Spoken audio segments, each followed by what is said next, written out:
Ne, sistemi drejtësisë, duhet kuptojmë nevojën legjitime të publikut për informacion, thjesht për faktin që nuk mund të jemi të izoluar nga qytetarët, sepse paguhemi nga publiku taksapagues, për të shërbyer pikërisht atij. Ne përbëjmë shërbime publik gjyqësor dhe duhet të paktën të jemi të përgjegjshëm përkundër tij. Një sistem drejtësie që komunikon pak, që shpjegon pak dhe që mbetet i mbyllur për publikun, krijon hapësirë për spekullime, thashëtheme, interpretime, dashakeqëse, dezinformim apo edhe mosbesim. Besimi ndërtohet edhe përmes transparencës, komunikimit institucional dhe hapësisë për të shpjeguar proceset.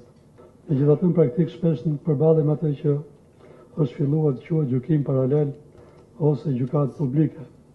Në momentin kur publikohet emri i dyshuari, ku transmetohen pamje nga arrestimi, kur komentues, analist apo përdorues të rrjeteve sociale nxitojnë të japin verdikte, krijohet një realitet paralel me procesin gjyqësor.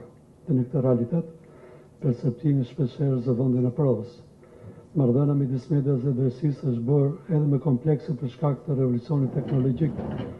Shumë më thjesht është bërë realiteti përhapjes lajmit apo komenteve nëpërmjet teknologjisë së sotme që përfshin miliona njerëz në fare pak sekonda, që ushqehen dhe jo pak besojnë lajmin e parë të dhënë edhe kur ai është pa cilësi apo në kufin e lajmit të rrënd. Jo rrallë publikohen pamjet nga vendi ngjarjes së para se të arrijë policia atje. Shpërndahen akte gjyqësore apo hetimore përpara se të paraqiten në sallën e gjyqit.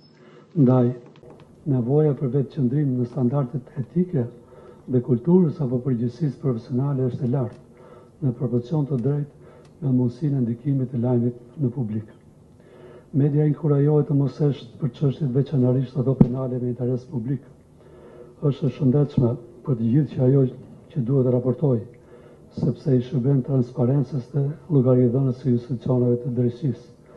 Por raportimi duhet të jetë i kujdesshëm, i balancuar dhe i mbështetur në fakte të verifikuara me qëllim që informimi publik të mos rrezikojë të shndrohet për drejt dënimit publik.